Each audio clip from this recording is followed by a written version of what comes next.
Function दिखाता हूँ मैं इधर अलग से करता हूँ इक्वल टू सीलिंग। तो यहाँ पे देखो आपको दो फंक्शन नज़र आएंगे, सीलिंग और सीलिंग डॉट मैथ। ये आपको तब नज़र आएंगे जब आपका कोई भी एक्सेल का वर्जन अपग्रेडेड वर्जन है। 2007 में नहीं मिलेगा, 2007 से अबाउ जितने भी वर्जन है जो नए इंस्टॉल हैं या आपने अपग्रेड किए हैं उसमें आपको ये दो मिलेंगे, वरना आपको सिर्फ सीलिंग का फंक्शन मिलेगा।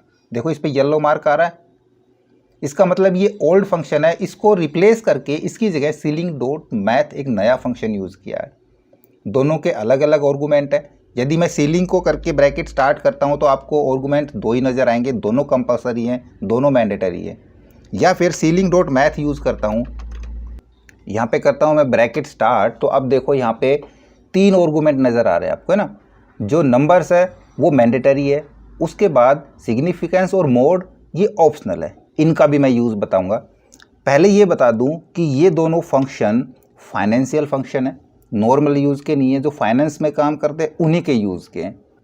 एक फाइनेंशियल एनालिस्ट के रूप में हम सीलिंग और फ्लोर फंक्शन का यूज़ करेंसी कन्वर्जन, डिस्काउंट आदि के प्राइस की सेटिंग में करते हैं। देखो ये फंक्शन फाइनेंशियल मॉडल तैयार करते समय हमारी आवश्यकताओं के अनुसार संख्याओं को राउंड करने में मदद करते हैं। तो पहले सीलिंग फंक्शन को बताते हैं। सीलिंग फंक्शन समझ में आ गया तो फ्लोर उसका उल्टा है। अब सीलिंग फंक्शन क्या काम करता है, ये किसी भी फ्लोट वैल्यू, जो वैल्यू डेसिमल में होती है वो फ्लोट वैल्यू होती है, फ्लोट वैल्यू की स्मॉलेस्ट नज़दीकी इंटीजर वैल्यू हमको लौटाता है, या किसी संख्या को किसी सिग्निफिकेंस से मल्टीप्लाई करने पर नज़दीकी अपर वैल्यू तक राउंड कराता है।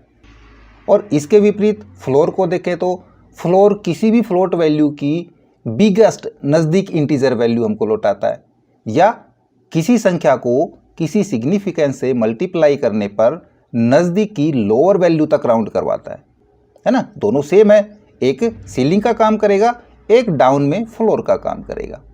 अब इधर देखो यहाँ पे मैंने कुछ फ्लोट वैल्यू लिए है ना, 9.50। इसका इंटीजर क्या होगा, देखो इसके दो इंटीजर बनते हैं।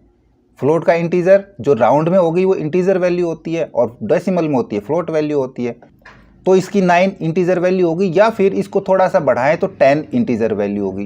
तो यहाँ से यदि हम इसका सीलिंग निकालें तो सीलिंग का मतलब क्या होता है, स्मॉलेस्ट, यानी कि छोटी से छोटी नज़दीकी इंटीजर वैल्यू। तो सीलिंग ऊपर की तरफ चलेगा है ना, तो ऊपर की तरफ चलेगा तो सबसे छोटी इंटीजर वैल्यू क्या मिलेगी इसको, सबसे ऊपर जाने के बाद इसको 10 मिलेगी है ना। 11 पे नहीं जाएगा, 10 मिल रही है सबसे छोटी, इसके नज़दीकी 10 ही है। और फ्लोर यूज़ करें इसके ऊपर तो फ्लोर में क्या आएगा, ये 9 आएगा। लेकिन इस जगह पे आपका सीलिंग फंक्शन काम नहीं करेगा, यहाँ पे आपका सीलिंग डॉट मैथ फंक्शन काम करेगा। देखो मैं यहाँ पे लगाता हूँ equal to ceiling, bracket start करेंगे तो सीलिंग के अंदर नंबर और सिग्निफिकेंस दोनों मांगता है। ठीक है, सिग्निफिकेंस यहाँ पे हमारे पास कुछ है नहीं, हमने सिर्फ इसकी सीलिंग वैल्यू निकालनी है भाई। इसको हमने अपर वैल्यू तक पहुँचाना है, अपर जो स्मॉलेस्ट सबसे नज़दीकी इसको इंटीजर मिले वहाँ तक इसको कन्वर्ट करके दे दे। तो हम यहाँ पे सीलिंग यूज़ नहीं करेंगे, हम करेंगे यहाँ पे ceiling dot math. Bracket start करेंगे और पहुँच रहा है नंबर, सिर्फ हमने यहाँ पे नंबर पास कराना है। ब्रैकेट क्लोज करके एंटर प्रेस करा देंगे तो देखो इसको अपर में क्या मिला है, सबसे नज़दीकी इंटीजर 10। ये सबसे छोटा इंटीजर है क्योंकि 9.5 के बाद जो इंटीजर आएगा 10 ही आएगा, यही सबसे छोटा है। फिर 11, 12, 13 ये चले जाएंगे। इसी प्रकार सभी के निकाल लेंगे हम, तो सभी के नीचे तक ड्रैग कर देते हैं। फ्लोर इसका उल्टा करेगा, राइट। यहाँ पे करते हैं floor dot math, bracket start, same इसमें भी वही 3 आर्गुमेंट होते हैं। हमने सिर्फ नंबर्स देना है जो मैंडेटरी है, क्लोज करा के एंटर प्रेस करा देंगे तो यहाँ पे इसने बिगेस्ट, बड़े से बड़ा नज़दीकी इंटीजर इसको दे दिया। 9 बड़े से बड़ा नज़दीकी इंटीजर है इसके पास, बाकी इससे छोटे चले जाएंगे। इसको नीचे तक हम ड्रैग करा लेते हैं। इतना काम हमारा क्लियर। अब सीलिंग को समझते हैं पहले, हम सीलिंग मैथ को छोड़ते हैं, सीलिंग को पहले समझते हैं। अब थोड़ा सा नीचे यहाँ पे मैं वैल्यू चेंज करा लेता हूँ कुछ। मैं यहाँ पे फ्लोट वैल्यू की बजाय सिंपल वैल्यू डाल लेता हूँ और यहाँ पे कुछ इंटीजर वैल्यू मैं यहाँ पे डाल लेता हूँ, राइट। इनके डेसिमल मैं हटा देता हूँ, 0 0 कुछ नहीं, क्योंकि यहाँ पे हट चुके हमारे पॉइंट आगे के, और ये हमारे पास इंटीजर वैल्यू है। सिग्निफिकेशन के अंदर क्या देना होता है, हमने दूसरा आर्गुमेंट आ गया हमारे पास। सिग्निफिकेशन में मैं यहाँ पे डाल दूँ 4 सभी को 4 डाल देता हूँ। अब इसका सिग्निफिकेशन का क्या मतलब हो गया, ये इसका डिवाइज़र हो गया, या कहें कि इसका मल्टीप्लायर कह सकते हैं, डिवाइज़र, कि हम 125 की वो वैल्यू लेना चाहते हैं, अपर वैल्यू, जो 4 से पूरी पूरी भाग चली जाए। तो ऐसी कौन सी वैल्यू होगी, या 125 में कितने जोड़ें कि वो 4 से पूरी पूरी भाग चली जाए। तो हम यूज़ करेंगे सीलिंग फंक्शन का, ये बता देगा कि हम 125 में कितने जोड़ें कि वो 4 से पूरी पूरी भाग चली जाए। या फिर हम इससे लोअर वैल्यू, डाउन वैल्यू चाहिए 125 से, कि भाई वो डाउन वैल्यू कौन सी होगी सबसे नज़दीकी, जो 4 से पूरी पूरी भाग चली जाए, है ना।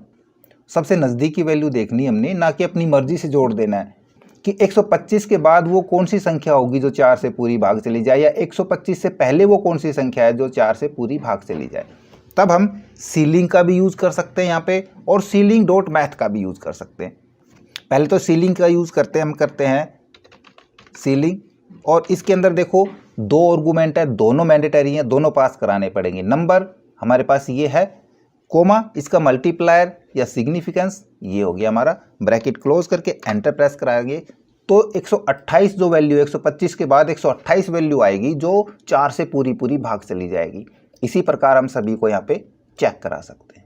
फ्लोर इसका उल्टा है, इक्वल टू फ्लोर, सिर्फ फ्लोर यूज़ करेंगे यहाँ पे हम, फ्लोर डॉट मैथ का यूज़ नहीं करेंगे। इसमें भी 2 आर्गुमेंट होते हैं हमारे पास, नंबर्स हमारा और सिग्निफिकेंस, ब्रैकेट क्लोज और एंटर। तो 125 से पहले की वैल्यू जो होगी वो 124 होगी, जो 4 से पूरी पूरी भाग चली जाए। ये इसकी फ्लोर वैल्यू है और ये इसकी सीलिंग वैल्यू है, किसकी, 125 की। अब सवाल आता है, जब ये काम हम सीलिंग से कर सकते थे या फ्लोर से कर सकते थे, तो सीलिंग डॉट मैथ और फ्लोर डॉट मैथ क्या करेंगे। भाई सीलिंग डॉट मैथ और फ्लोर डॉट मैथ एक तो ये काम करेंगे जो सीलिंग का नहीं कर सकता है ना, फ्लोट वैल्यू पे काम नहीं करता ये। नेक्स्ट क्या काम करेगा, यहाँ पे जो हमारे ऑप्शनल थे, एक तो सिग्निफिकेंस था ऑप्शनल, इसमें कंपलसरी था, हमने ऑप्शनल सिग्निफिकेंस यूज़ करके देख लिया। अब आता है मोड का यूज़। ठीक है, मोड का यूज़ मैं बताता हूँ आपको। तो मोड आर्गुमेंट काम करता है, जो हमारी नेगेटिव वैल्यू है, जो नेगेटिव नंबर्स आते हैं उनकी डायरेक्शन चेंज करता है। अब डायरेक्शन कैसे चेंज करता है, ये यहाँ पे प्रैक्टिकल देखते हैं। थोड़ा सा नीचे आते हैं, देखो मैंने एक टेबल और बनाई है। यहाँ पे सिग्निफिकेंस के अंदर मैं 4 ही यूज़ कर लेता हूँ सब जगह, ठीक है। और इधर मैं लगाता हूँ फंक्शन सीलिंग का, मोड बाद में यूज़ करेंगे। इसको मैं सेंटर अलाइन कर लूँ और इधर मैं करता हूँ equal to ceiling dot math, क्योंकि ये 3 आर्गुमेंट हमने देने हैं, तो डॉट मैथ के अंदर है ये। हमने पहला दिया, कोमा दूसरा दिया, ब्रैकेट क्लोज करके एंटर प्रेस कराएंगे तो रिजल्ट हमारे पास ये आएगा, क्योंकि ये इसकी अपर वैल्यू हो गई जो 4 से पूरी पूरी भाग चली जाए। और यहाँ पे मैं कर देता हूँ इसकी लोअर वैल्यू, बल्कि इसमें तीसरा आर्गुमेंट भी साथ साथ जोड़ लेते हैं, बाद में हमने एडिट नहीं करना पड़ेगा फॉर्मूले के अंदर। कोमा तीसरा हमारा जो ऑप्शनल था मोड, वो हमने ये मोड वाला सेल दे दिया। ठीक है, रिजल्ट पे हमारे पर कुछ फ़र्क नहीं पड़ने वाला है, वही रिजल्ट रहेगा सेम। फ्लोर का भी वही रहेगा, क्योंकि अभी हमने मोड वाले कॉलम को ब्लैंक छोड़ा है।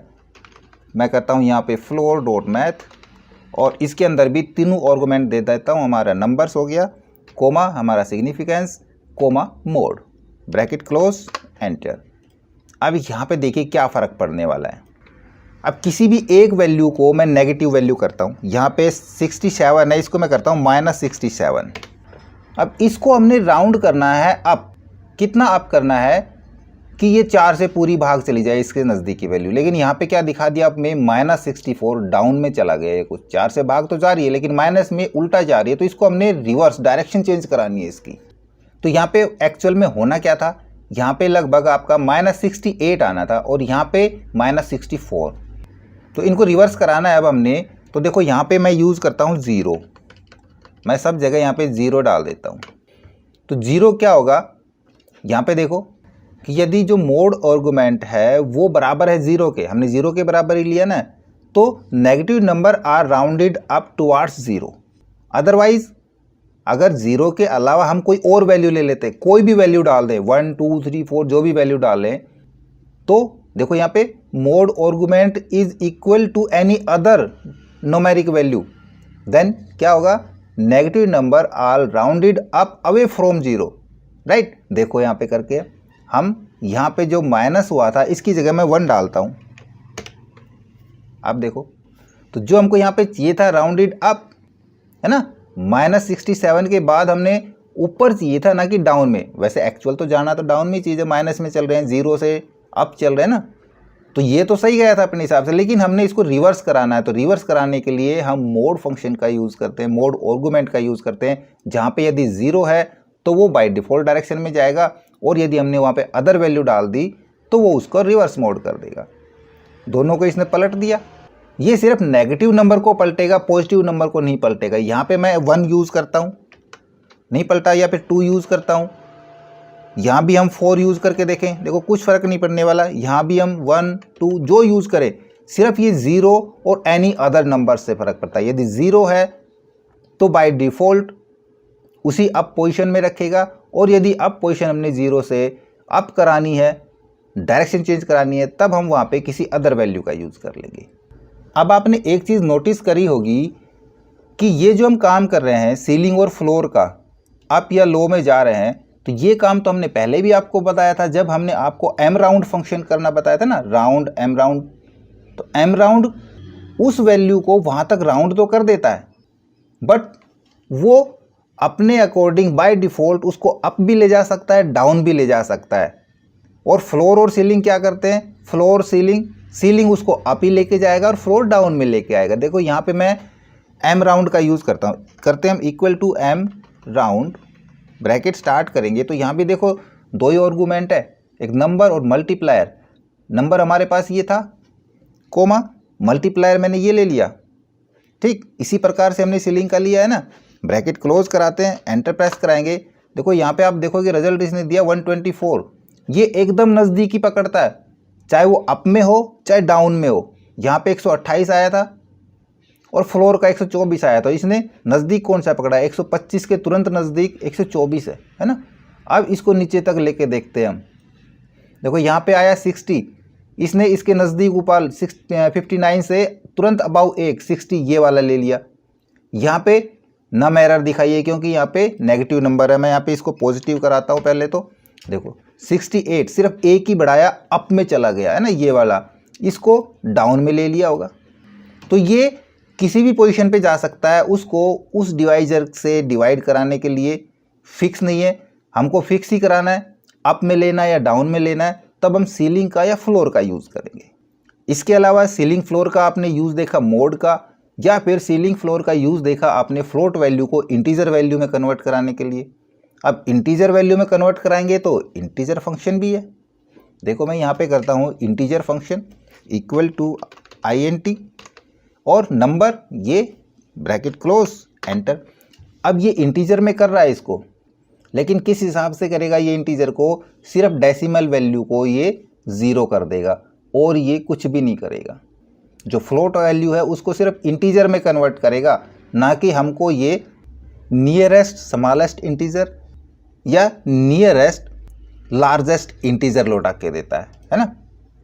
तो ये फ़र्क होता है इंटीजर एम राउंड के अलावा सीलिंग और फ्लोर का। तो उम्मीद करूँगा कि ये कॉन्सेप्ट आपका बिल्कुल क्लियर हो गया होगा।